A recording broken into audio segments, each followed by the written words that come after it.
The next episode of The Commercial Break starts now.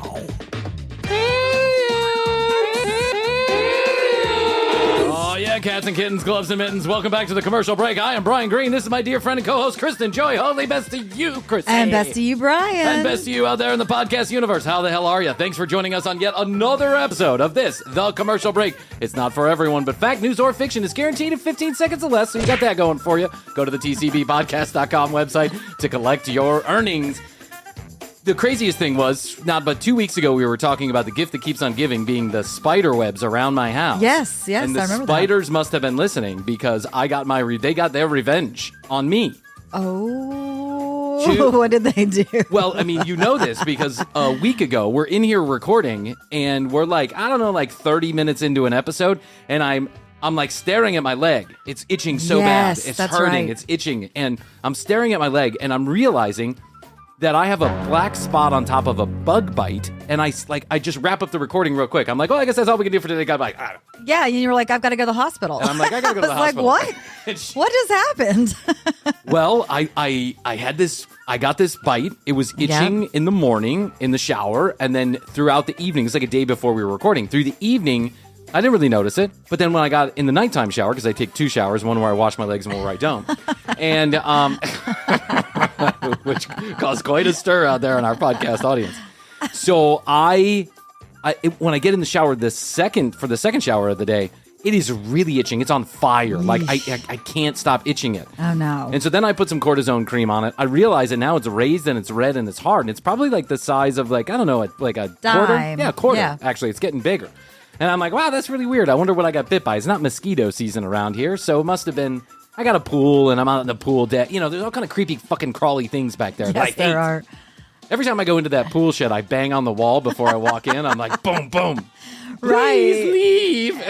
Right. Please don't come. A little agreement with the bugs in there. Mainly the snakes is what I'm worried about. I'm like, if you guys could leave, I'll enter, and then I'll be. You can go back to doing whatever. You can go back in. Just don't bother me. Don't sneak up on me.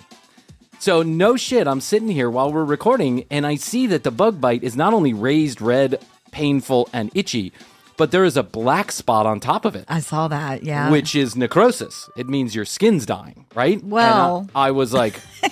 that might be exaggerating a little bit. Well, that's what it was. It was? Yeah, that's what it was. I ended up going to the emergency room. Okay. You left. You went out of town. You don't care about me. So you left. I checked on you. You left to go eat your gummy bears in Denver. You did. You checked on me. You were like, slabba-dabba-dee-ba-da. And I was like, okay. With some random meme. I was like, well, she's high. Well, I was in Colorado. Yeah, you sent me the funniest when text message. Colorado. When in Colorado. Text in why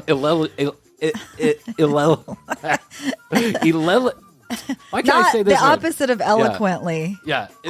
Ineloquently. Illegible. Oh, illegible. You're going for that. I was going for eloquent. Where did my brain go? It was like, la, la, la.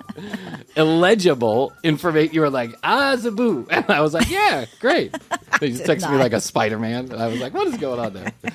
So I end up going to the emergency room that night because I called the doctor. They called me back. They said, oh, yeah, you got to go. Like, you don't want that turning into anything. So doctor walks in. First thing he says is, what's going on? And I said, a spider bite. And he goes, the spiders always get a bad rap. It's always a spider bite. You know, it's always a spider bite, but it's never, he goes, hardly ever a spider bite. Let's take a look, right? Right. He's like, it's probably a bee or something. You got something. And he's like, oh, yeah, that's a spider bite. That's definitely, no, it looked like it when I was Googling. Yeah. Yeah, before you went to the hospital. So he goes, yeah, this looks like probably of the recluse family, but I don't brown recluse. Yeah, he's like, I think it's a baby or it didn't get you because luckily it's not bad. Like I've seen worse. And he's like, but you got a little bit of necrosis on top of there. He's like, so let's go ahead and, dope you up with. Now listen to this, Chris. If you don't feel bad already about, your argument with the spider in the middle of the night, like thinking about where it actually came from. Right. Could have came from the pool house. Yeah. Could have came from my bed. Could have. Could have been like when I was sleeping. I hate that thing because when you get in bed too and you feel an itch, you don't know what's going on. Yeah, you're like, and then I'm always like, then I'm like, oh, that's a crumb. Yeah, it's a crumb. I shouldn't be eating in bed. I never eat in bed. It's my fucking children. God damn it. So I'm like, oh, really? And he's like, oh, yeah, this has got all the telltale signs. He's like, unless we caught it, we don't know. He's like, I'm just telling you, I have a lot of experience because in Georgia, we got a ton of these. Yeah, the and brown recluse. He's like, but I've seen much worse. And he's like, after 24 hours, if it's not really, really bad, you're not in dangerous shape. But we do have to give you some medicines to take care of. We got to stave off any infection. And I was like, okay. So he gives me this cream And he's like, yeah, this cream is called like Nefectin or something. And I'm like, oh, okay, great. Whatever the fuck that is. He's like, I'm also going to give you an oral medication that has a similar name because it's just the digestible version, right? Yes. So you're going to put one on your leg. You're going to swallow the other one. Double team it. Yeah. And he's like, let me send it to the pharmacy. Sometimes they don't always have this stuff. And I'm like, why is that? And he's like, well, it's reserved for lepers. Leprosy. Leprosy. And I'm like, leprosy? This is single control. I was like, well, okay. Yeah, whatever you think, Doc. To the CVS, and the guy's like, wow, we don't give this shit out much. He's staying like really far away from you. He's got like one of those little grabbers. The grabber. With 2 masks on. It's like, would you mind coming through the drive-thru? Is that okay with you? I'll just toss it to you. I know. So, so the spiders got their revenge. They did. I'm fine now. Everything's fine. It went away after a couple days. Yeah, and the little black spot never got bigger. So even though my skin was dying, I saved it. I was hoping I would wake up and like be able to like crawl on walls, but shoot spider webs out of your wrist. That did not happen either. So darn. What are you gonna do? I'm glad you. I thought we were gonna actually be able to take a break from this fucking podcast. But no excuses. No excuses. I'm putting in whatever. I'm dying of a spider bite. I can't record. Yeah. Okay. By the way, I had to move some meetings, and I'm like, I got bit by a spider, and people are like, yeah, great, dude. Is that the Irish spider you were bitten by? So fucking stupid. That is the worst excuse to miss a meeting. I got bit by a spider. It's the truth, though. Yeah, it's only the truth could sound that stupid. Exactly. You know what I'm saying? Yeah. Like usually you make up something ambiguous and very broad so that they can't pin you down. COVID's a big broad one now. Yeah, okay, you can say COVID. I got COVID. I'll be out for 4 to 7 weeks. I'm reading about these people with the long COVID. And it's a thing. It's really crazy. I mean, when you have long COVID, apparently it's bad. Like you just lay around and you're very fatigued. Yeah. Mm-hmm. It's when you learn to crochet, like what you and I were talking about earlier in the car. That's right. The kids are starting to crochet. Yeah. Well, I was out for Parents Weekend in Colorado. Yeah. This weekend, and my stepdaughter, who is just lovely. She is one of my favorite people. Lovely person. So sweet and amazing at crochet. She's a college student crochet and loves queen. crocheting. She's got her own Instagram account. It's amazing. She's tried to teach me a couple of times, but you don't have the hand-eye coordination for that. But this is not an unusual this is not like a one-off that your stepdaughter has crocheted, because this is a very popular thing to do now with the younger set. It's amazing what she can make, too. She makes dresses and shirts and bags. Tell her to make us something. I will. Yeah. And I did want to bring up something else as well, because we did see her cousin, Henry, who is a big, long-time supporter of the commercial what's up, break. Henry? Yeah, I do remember Henry. What's up, Henry? Yeah. And he said if we ever need anybody, he's moving to New York. Okay. And he said if we ever need a guest correspondent, he would be happy. Would he go into like some of these crazy conferences and stuff like that? Yeah, I mean, he would do whatever. Okay. Like man on the street stuff up in New York. Guest. I told him we need help with tell him the pay with the scale? young people. Pay scale is. I said we need to know about the metaverse. Can you be our metaverse? Did you tell him the pay scale is like Indian sweatshop type of pay scale? Yeah, we didn't talk pay. That's good. That's good. I was telling my wife, I'm like, in this next fucking contract, like we're talking to Spotify or something. I go, in this next, whatever contract, if we ever get into one of those contracts, I'm going to put in the contract a limit on how many episodes we put out per year. Because it's just ridiculous how many episodes we put out. We're churning and burning. But we never stop making these episodes. I'm never out of the studio editing. But here's the crazy thing. So we asked the question just like maybe 5 weeks ago, how could it possibly be that anybody could have kept up with all of these episodes? Yeah. And so far, we've gotten like 7 responses. I'm up to date. Like I know. I listened. I'm on top of it. Which just surprises me how you could listen to our incessant voices for 3 hours of fucking I'm amazed every week. Yeah. I'm like, who's listening to Bryan? And I laugh at each other. My wife makes up doctor's appointments to get away from me. She's like, we got to take the kids to the doctor, honey.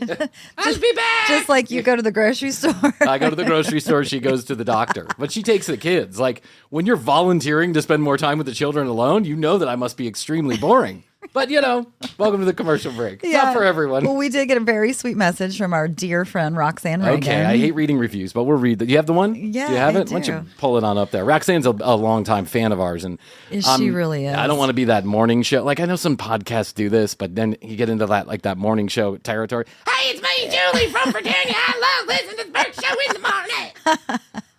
Well, we are the zoo crew. Beep, beep. Everybody's working for the weekend. It's me, Rock and Roll Green, and I'm here to tell you that I love your show. Which, by the way, is exactly what this show sounds like anyway, without any help. Loud, obnoxious. I hate it. I know. Okay, go ahead. Read Hi, Bryan and Krissy! Exclamation point. This is Roxanne Reagan. Still love the podcast and have listened to all episodes. Unbelievable. Always look forward to the new ones coming out. Well, good for her. Not sure how much merchandise y'all have for TCB yet. Well, we did have some. And we tried to give merchandise away for free. Yeah, nobody would take it. People wouldn't even give us their address. Like, I'm not going to have those goofballs show up at my front door. But as I was listening to that latest show on Frankie B today, I just had a random thought about you considering Frankie B inspired merch. That would be an idea. You know, something along the lines of, look at my body, and she's a party girl. Look out for the party girls. Love the show and mostly your secret sauce, which will always be your long-standing friendship. You each know where the bodies are buried. Yes, and we do. Can't wait to hear about it. We won't hear about all of it, but we give you. We reveal more and more each. Yeah, well, I think that's like the nature of this show too. Is that as the further we go along, the more we have to talk, the more we have to reveal because we're running out of fucking things to talk about. I talk to you more than I talk to my wife. And by the way, we had this brilliant idea. So there's probably so many new listeners since this happened, but we had this brilliant idea. Bryan thought brilliant idea. No one else did. Which was, let's make some stickers, like collectible type stickers, like in the shape of a guitar pick, or one you would put on the back of your car, or like one in the silhouette of Frankie B, or whatever. Let's make these stickers. Let's put a number on the back of Frankie B. I don't think that was a choice. We actually thought about that. Astrid and I did. That's really funny. But then we would have these stickers, and all people had to do was one of three things. They had to write a review and send us a screenshot. They had to purchase something from one of our sponsors, send us a screenshot, or they just had to write in a message, like just say hello and do nothing. Send us a screenshot, like do nothing. Like you don't have to do anything. We made for series number 1, we made 500 of those fucking stickers, and I still have 498 of them sitting in my fucking thing. I think they littered the Memphis stages last year. We threw a bunch of them out there, and people they live. I love my TCB T-shirt, by the way. Oh, TCB T-shirts. I've worn it too. There's a little hole in it now. Oh, you have? Mm-hmm. Well, it talks about the quality of the TCB merchandise. We're doing a great job. I think I wore it so much. Yeah, but yeah. We only the finest for you, Krissy. We're not going with Gucci shirts. So. No. Gucci shirts. I read about they broke up it was a boutique studio in New York, a boutique clothing studio in New York, and they busted it. And they busted the lady had $165 million worth of fake apparel from places like Gucci and Prada and all this stuff. And what she was selling was, and she was kind of smart about this, what she sold was not like the purses, right, where it can be sometimes obvious that there's a different knockoff. But she would sell it's very popular for some of these high-end brands. They're putting out street clothing now, like a hoodie with a Prada logo on it, like embroidered in there, or it's like silk screened onto it. It's not any different than the T-shirts that you and I wear to go to bed. Yes. The only difference is the name that's on it. And people are paying tens of thousands of dollars for these shirts. Of course. Yeah, just sprinkle it in to the mix of the real stuff. She didn't even bother. She just was silk screening the logos on there, and she was selling this as legit, and it was so hard to determine the difference. Because what is the difference? There is no difference. Yeah, it's a T-shirt. People are paying for a name. There's a whole movie about this, about how, this luxury brand and how it's come to prominence since the 60s or 70s or whenever it was, and how some of these brands have really capitalized on that. And how they do it, and how they make a luxury brand seem luxurious. Even it's like the whole wine thing. Yeah. Is a $10 bottle of wine really different than a $100 bottle of wine? Is it any different than a $1,000 bottle of wine? So I talked to a sommelier recently about this, because he's one of the few, sommelier like that. Yeah, they know what they're talking about. They don't talk about. There's 600 of them at any given time on Earth. Right. Real sommeliers that have taken the test and done the thing. What if it was a fake sommelier? Could have been a fake sommelier. I have no idea. I didn't check his badge. I have no idea. Yeah, I mean, anyone can say they're one, right? Yeah, that's right. He could have been a testicle sommelier, and I would have known the difference. Could have been dipping his balls in the wine, and I don't know. So I say, hey, listen, be honest with me. What's the difference between a $100 bottle of wine and a $10,000 bottle of wine? And he said, at some point, there is no difference. Yes. He goes, there is a difference between a bad bottle of wine and a good bottle of wine. Yes. And usually the good bottle of wines get identified by people like me or other connoisseurs of wine. Like, this is a really good wine. We should, there should be... We should recommend it. Yeah, we should recommend it. And maybe they should put a limit on it. There's like a whole process. But it's so subjective. Just like art and all this other stuff. It's so fucking subjective that you never really know what you're paying for. One time, True. Astrid and I went out to dinner one time with a friend who was celebrating our engagement. Guy came in, very very well-to-do guy. He's done very well for himself. We'll give away his name. I know who you know who I'm talking yes. about, right? And we go to this restaurant here in this little town that we live, this little township near our house, city center. We go there. We go to the nicest restaurant in this, which is a very nice restaurant, steakhouse. We go there. We're looking at the wine list. Hey, you gonna have a glass of wine? Sure, I'll have a glass of wine. You gonna have a glass of wine? Astrid said, sure, I'll have a glass of wine. He looks at the wine list and he instantaneously picks the Screaming Eagle bottle of wine. The Screaming Eagle bottle of wine, $15,000, I think was the price tag on this bad boy. $15,000 on this bottle of wine. You would have thought that King fucking Arthur himself had walked in the door and picked up that bottle of wine. As it was moving through the restaurant, people were like, it's a very crowded restaurant. People were making way. Waiters were like behind the waiter who was carrying the bottle of wine. There was like two people under it with a pillow. Don't drop it, don't drop it. Don't drop it. But people recognized what was going on. It became very exciting in the restaurant. We were all of a sudden the center of Plus, the restaurant attention. just made a $15,000 sale. Fucking A right, dude. On a bunch of dumbasses that don't have no idea. I could have bought a Boone's Farm, and it probably would have tasted the same. So he brings over this incredibly elaborate decanter. It's got to go, around the hose, through the nose, up and down, sideways. It's like a roller coaster for wine, right? Yes, it so aerates it. Aerates it. Whatever. So Nico and Blue agree. So the guy opens the bottle of wine, and he pours it into this decanter. As he's pouring it into the decanter, he is, the guy that we're with is like, just pour the glasses. Go ahead and pour the glass. Like, we don't need to sit there, let this thing sit for hours. He's like not buying the bullshit either, even though he's the one paying the $15,000 for the wine. He doesn't want the presentation. He wants the wine. So the guy pours the glasses real quick, and then he sits it down, and the rest of the wine is working its way through the decanter. What I realized after about 2 minutes is that there is a small pool of wine that is collecting on my napkin that is sitting next to the decanter. Oh, no. The wine is leaking out of the decanter. Oh, no. Like $100 a drop, right? Yeah. And I'm like, hey, we should probably get the waiter there. And the guy that took us to dinner is like, yeah, just put a glass under it or something. And I couldn't get the glass under it. So I'm like waving to the waiter, and I'm like, hey, this wine is pouring all over the place. This guy is freaking out. You would have thought, you would have thought a plane dropped out of the sky. I mean, immediately there's an emergency meeting, and then hundreds of people are around us, and they're all sopping this up, and they're squeezing out the napkin into the decanter, and the one guy's licking the table, and he's like, we'll put a 10% discount on it, sir. And everyone's like, whatever, who gives a shit. It's a fucking bottle of wine. I got to be honest about that $15,000 bottle of wine. While it was very interesting to have the whole commotion around it, I am not sure for 1 second, that it tasted any different than anything I have ever tasted before as far as good wines are concerned. Right, good wines. There wasn't a difference. It didn't taste any different to me. I didn't go, oh my God, this is the best bottle of wine I've ever had, even though it's clearly the most expensive. Yes. Because there was no difference. And so, going back to it, it's all very subjective. Yeah, and everybody's palate is different, and that's the way it works in the like luxury item world. Yeah, my palate likes cream and cereal, so I don't know that I'm the best. Heavy judge cream. Of it. Heavy cream. That's Not even the light good stuff. cream. Heavy cream. Oh, that's the good stuff. All right, I'm going to tell you a story, Krissy.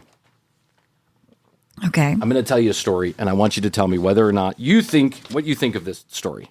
Are you ready? I think so. In a matter of 2 weeks, 44-year-old Andrew Carlsson turned an $800 profit into $350 million with 126 consecutive trades in the U.S. stock market. Despite the high risk of each trade, Carlsson's investments produced a winner every single time. He quickly caught the attention of the federal investigators at the SEC, who were sure that his successes could only point to one thing: insider trading. Mm-hmm. During questioning, investigators got an explanation they had never expected. During a 4-hour confession that was videotaped, Carlssyn stated that he had traveled back in time from 250 years in the future, bringing knowledge of which stocks were going to set through the roof. That's like the Back to the Future Part 2. Yeah. They do. He did. The one where they predicted Trump was going to be the president, which actually happened. In his videotaped confession, Carlssyn said, "It was just too tempting to resist. I planned to make it look natural by losing a little here and losing a little there, but I got caught up in the moment and decided to execute all the trades, as I knew they were going to happen." Wow. Authorities were convinced he was lying, branding him a lunatic and or a pathological liar. However, they couldn't account for where Carlssyn got his information from.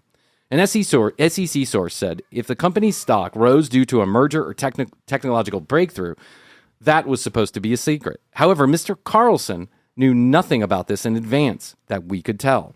The SEC also admitted they couldn't find any record of Andrew Carlsson's existence before December 2002. What? This is amazing. I love this news. Vying for time travel is possible. Okay, hold on. Gotta get in those wormholes.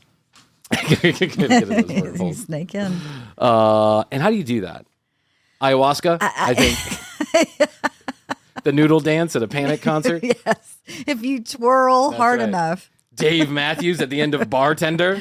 Bartender, please. Where am I, man? It's 1996. You're at a DMB concert. Look out for the fire dancers. Yeah, if you twirl hard enough. If you twirl hard enough, you'll end up at 250 years in the future. Vying for leniency, Carlssyn said he'd be willing to divulge the cure for AIDS and the location of Osama bin Laden. Now, this is back a number of years ago, before bin Laden was caught. He also said that he was to return to his time craft and go back to his own time, though he refused to reveal the location of that craft for fear that it would fall into the wrong hands. He was Doctor Who. This was Doctor Who, exactly. This was actual Doctor Who. So listen to this. He's vanished now. He's gone back. The judge gave him a $1 million bail. He sat in jail for a number of weeks, and then one day, through a lawyer, someone put up the bail, the $1 million bail, in cash. Law enforcement was unable to trace where this cash came from. However, they had no choice but to let Carlssyn out of jail. He was never found again. Whoa. Never. I love this story. I love it. I love it so much because, I grew up watching Doctor Who, so I just want it to be true. I just really want it to be true. So you really want it to be true? Mm-hmm. It's not. It's a fake story that was put out. But but I have found a number of, I'm bringing this story up because I want to talk about time travel. Okay. Right? And this is kind of the most interesting, I think, urban legend. There's another one about a guy who died in 1956. He was hit by a car in the middle of Times Square. And when he got hit by that car, he was supposedly looking confused and in dress from 100 years earlier. They found crisp, clean bills from the time period, as well as an identification card that identified him as a man who had lived 100 years earlier, but disappeared. Before he stepped out into traffic, he had no idea what was going on. He was like, what are all these cars? Where am I? He had just dropped in. He had dropped in. From the wormhole. From the Dave Matthews concert. Yes. In 1883. And when he got hit by the car, right before he got hit by the car, he was asking, where is, whatever it is, 33 Park Avenue? That's where I live. Well, when authorities looked at 33 Park Avenue, whatever the address is, I don't remember the exact address, it had been like a sewing house for 75 years. No house had existed there in any postal record ever, but there were pictures from a period of time when there were houses on that block, like actual homes on that block, but it had been a building for 75 years, and no one could remember this guy, his name, family's name, whatever. They eventually found a family member of a family member. You said, that's Uncle. Yeah, that's old, crazy Uncle that's Bryan. Old Uncle Dick. That's old Uncle Bryan. We lost him in the great... He's done this before. We lost him in the great bar crawl of 2021. He hasn't been found since. He was dressed like a pilgrim. He was dressed like a hobo. It was Halloween and his mom dressed him up like a hobo. Yes. So this is another urban legend that has a lot of people out there talking about time travel. Unfortunately, both of these can be easily debunked. They were stories that were written in magazines as fictional stories, and they kind of took on a life of their own. As a matter of fact, the first story that I told was picked up by Yahoo News and other reputable news sources. So now there's lots of people out there who, despite showing them where the evidence lies that this came from an actual story in a book that was supposed to be fictional, they still believe it. They still think that it's a government conspiracy. News stuff. Yeah, that's the problem. Up, anything that's a headline grabber. People are out of their. They don't. I want it to be true. I want it to be true too. I really want it to be true. Yes. And I originally heard this story on a fascinating YouTube channel called WFY Files. And I love the guy, and what he does is he'll tell a story for like 20 minutes, and then it's either true or it's not true, and he'll give you the evidence, the facts, right? Only the facts, man. But he'll weave a story, and you're like, oh my God, this is incredible! And then he lets you down, right? He's like, but it's not true. And you're like, fuck, man. So I heard this, I don't know, 5 or 6 months ago on this show, and it made me interested in, like, are there people out there that actually think that they have time traveled and are talking about it online? And of course there are. Of course. And of course they are. So I was trolling on the internet. You do. Time traveling on the internet, as I do. And I found a man who claims that he is a time traveler from the future. Now, I want to give credit where this video is from. Apex TV. Go give them a follow. They've got some interesting stuff on there. But I don't know all of their stuff, so I don't know where I'm sending you. I just like a couple videos that I've watched.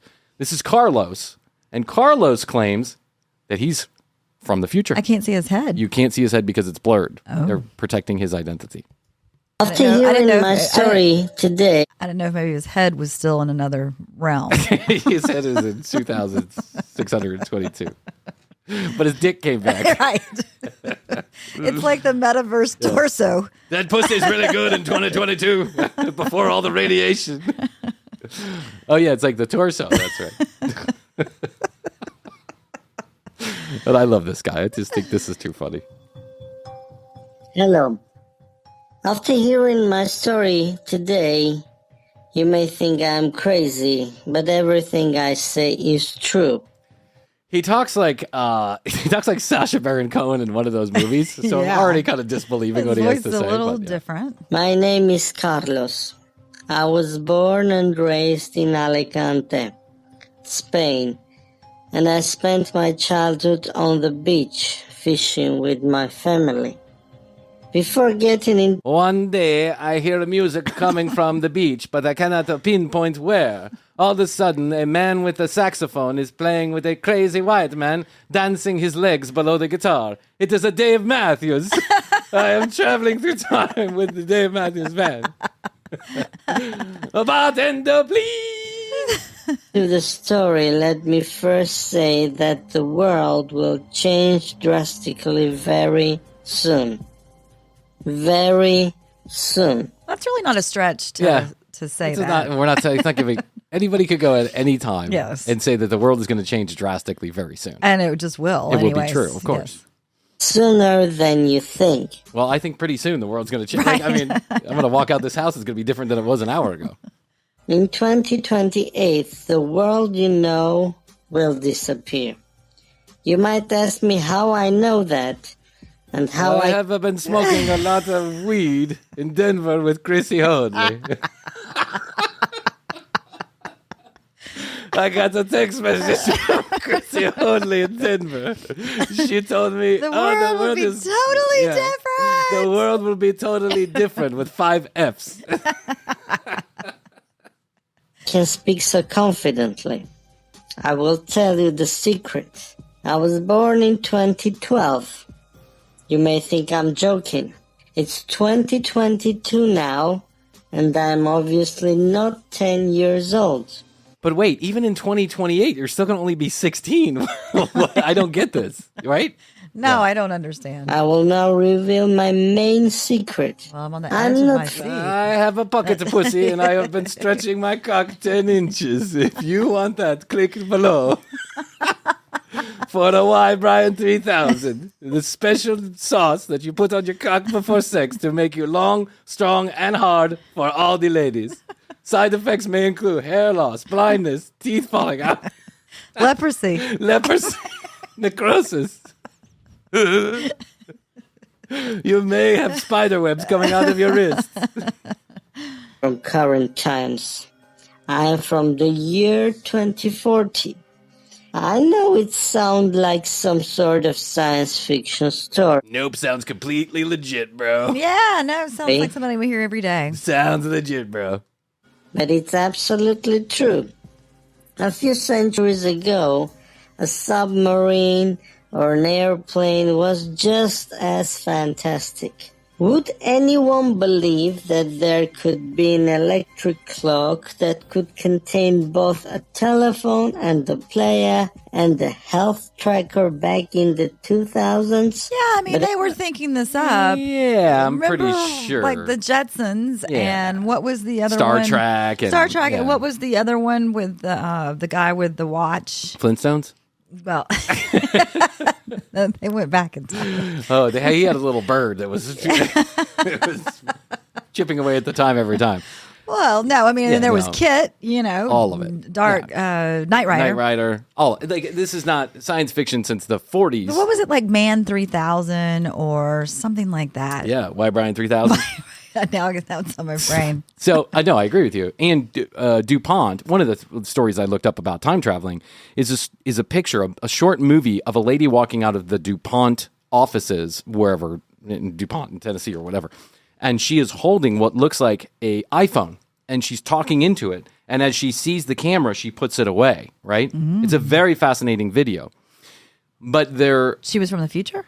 Well. She doesn't claim to be from the future. She had something in her hand that looked like. Why would someone from the 30s or the 40s be holding something that looks like an iPhone? Well, she was trying to dodge the paparazzi. Yeah, that's what I thought too. I'm on the phone. I thought she had one of those like ear things, you put in there, like a horn. What's it called? Calliope? Oh, yeah, hearing horn. Huh? The future? What's that? An iPhone, you say?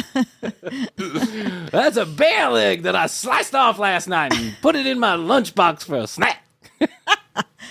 But the truth is, the lady's family said that she was working in a DuPont office where they were working on wireless devices at the time, back in the 30s and 40s. So this has been in motion for a little while. Of course. The idea was always there. Yeah. And so while maybe you and I couldn't have thought about it, like we weren't on top of every single technological advancement that was going on. Yeah, no, we were like, no, that was too give high. us our next thing. No, you got any blow, bro? You said what? What's Picture taking camera clock? Well, I don't need all that shit. But your sister's hot. No, I'm not interested in any of that. I'll tell you, my good old-fashioned telephone connected to my wire. That's what I need. Peter, it is just a simple smartwatch produced by almost all brands.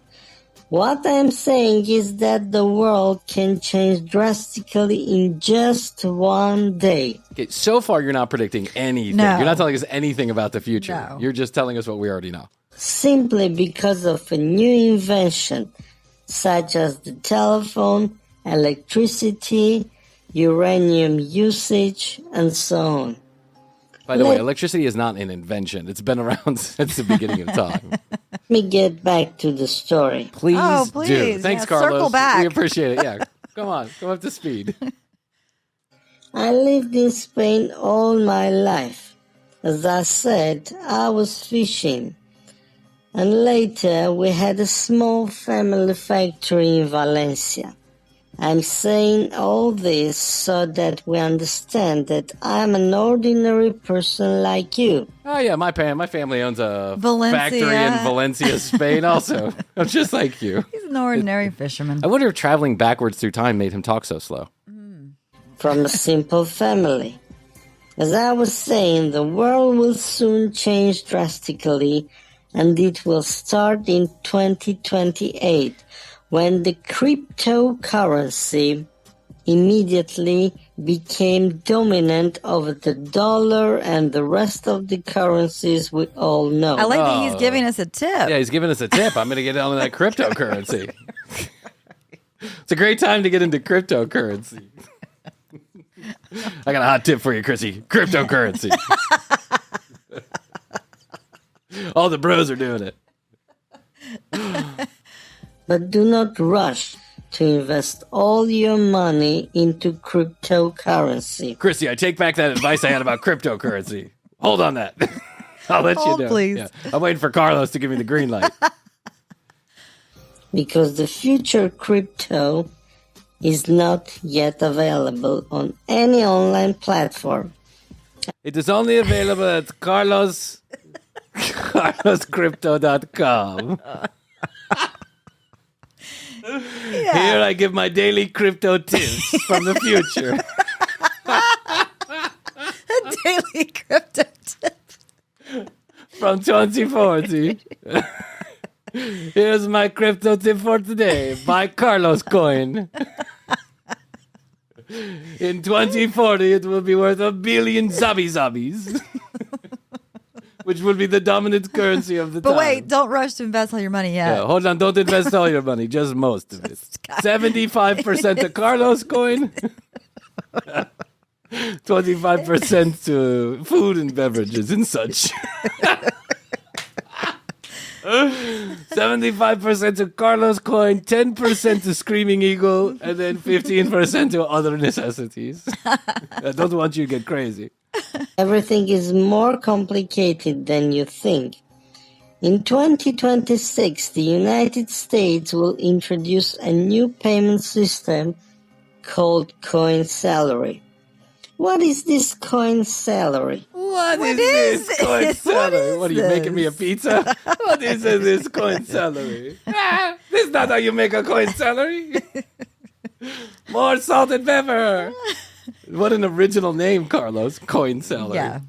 Let me explain in a few words. I'm going to need more than a few. Yeah, I never believed that Carlos has ever explained anything in a few words. I'm just going to share that information with you. Imagine for a second. I shouldn't talk shit about Carlos because he could be in the future killing me. He could, just like that spider. Yeah, that's right.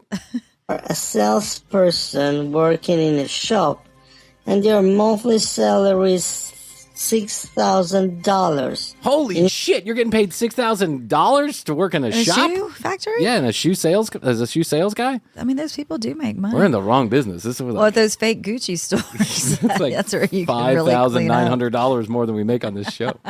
Instead, you will receive crypto So you're not. coins. So what the factory person is saying is, I'm not going to pay you in dollars. I'm going to pay you a crypto salary, crypto salad, or whatever. You're going to make $6,000 a month. You're going to make in crypto. In crypto salad. Which is a big investment in Carlos crypto. Carlos crypto and crypto salad. Take it home and put it in the refrigerator because when it dies, you can't use it anymore. Don't eat it. It's very expensive.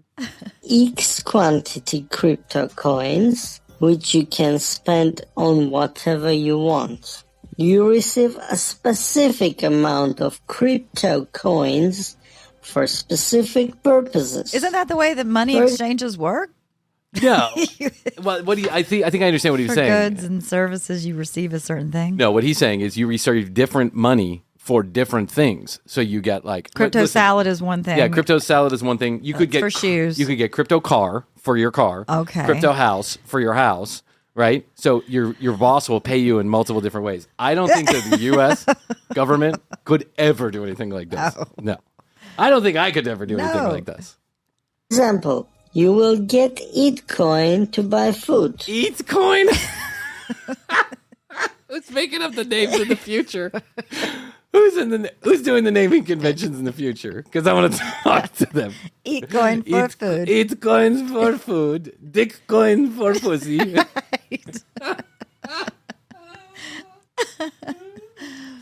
Porn coin for paying your children's school. It's a little complicated, but you can use it for either. Car coin to buy a car. Travel coin to travel, etc. What is the point of that? Exactly. What is the point of that? Well, he's about to explain. Okay. Let me explain. If you are a salesperson, for example, you can never buy an expensive sports car or spend your entire yearly income in Monaco's casinos. You have a certain amount of crypto coins for specific things. You can't buy clothes with Atl Coin. You need cloth coin to buy clothes. You need clothes coin to buy cloth coin. Cloth coin. Cloth coin. Carlos, you're making less and less sense as this video goes on. Yeah. Why would I care whether or not the sales guy buys a big car? Why does it matter? There are plenty of people who have sports cars they could never afford. Yeah. They're like car poor, or house poor, or whatever it is. Maybe that's the point, like they can control your money. But I'm not really buying that in 4 years from now, this is all going down. I mean, we just had an insurrection. You think anybody's going to allow this to happen? Yeah, that's it. Yeah. We don't have our shit together over here in the U.S. You're giving us way too much credit, Carlos. Techno coin to buy a laptop or a smartphone, etc. You may think it is a new way of control and everything is very bad and apocalyptic. But in reality... it's not that bad. I like having my Atl Coin for eating and my dick coin for vagina. What if you're at a restaurant and you buy some merch, like you're at the Hard Rock Cafe? You are in tough spot. And then you get some clothes. You have different coin. That's right. Then you have a restaurant merch coin, which is very rare. It's hard to come by. But you want some merch at the restaurant, you buy restaurant merch coin. If you had Dave Matthews concert, you have Dave Matthews coin. Concert coin. Concert coin. That's right, Krissy. More specific. Every band has their own coin. You will be very well paid for the work you do, and it would be impossible not to lead a normal life. Well, maybe we'll have Podcoin. Yeah. We'll be very well paid for the work we do. We'll have TCB crypto. Yeah. Podcoin. I don't believe this. And there's one reason why I don't believe this. I don't see how we're getting to $6,000 a month in 4 years, Carlos. I ran the math. It's not possible. The crypto coins you receive. You can't just say that the government organizes your budget. Yeah, that's going to go over real well with everyone. With anybody, Democrat or Republican. Yeah, I was about to say with this group, but the truth is that no one's going to stand for this shit. No. I mean, I can see a few weird people being like, "Oh, it's perfect," but no one wants this. So that a person with a small salary doesn't spend all the money on an expensive car and not be able to pay the rent later. So you're telling me that basically a classist system is coming in and it's going to divide us even further by class because now I cannot put on the shoes that the guy above me can buy, even if I want those shoes and I save up my own money for them. Mm-hmm. This sounds very communist, and it's even a little much for me. Yeah. Yeah, to be honest with you. Don't we kind of already have a little bit of that tiny bit with the EBT cards, that like it specifically can be used for food? Yeah, but that's giving people help that they need because they can't afford the food. It sounds like he's saying. It's like you can't, if you're poor, you can't spend it on a car. This doesn't sound like a bad idea. I think my wife has me on a similar program. Yes. It's called Atl Coin. It's called Atl Coin, and it's working real well. We'll hear more from Carlos next week. I can't get into the whole video today. It's a little long, and he speaks a little slow, to be honest with you. Yes, he does. Yes, he does. You may think I'm not like you, but my family own all of Alicante, Spain. I am ordinary man just like you. In future, my family own all Atl Coin. You want to eat, you come to us. Listen, I'm getting into crypto just in case. That's all I got to say. Yeah. Carlos has me convinced. Dibble dabble. Yeah. I'm gonna... I wonder if Carlos knows this Carlssyn guy. I wonder if the two of them get together. I want to tell you another story about the Count of Monte Cristo, I think it is. Okay. Or the Count of something or other. I'll tell you another story. That's when a book. we get... Yeah, no, there's a... I'll tell you. Want to read me the book? Yeah, I'll read you the book right here on the commercial break. We're really scraping the bottom of the barrel. We probably have higher ratings. Ideas. Next up, Bryan will read the Count of Monte Cristo. Next time on the commercial break. Well, maybe that's how we get through another 500 episodes of this. We'll get 200 of those episodes can be the Count of Monte Cristo. Jesus Jones. Okay, Krissy and I really appreciate you tuning into the commercial break. If it's your first time here, welcome. If you're keeping up with every episode, what the fuck are you thinking? We appreciate it too. We know in the future the commercial break is no longer around. 2028 is our cutoff date.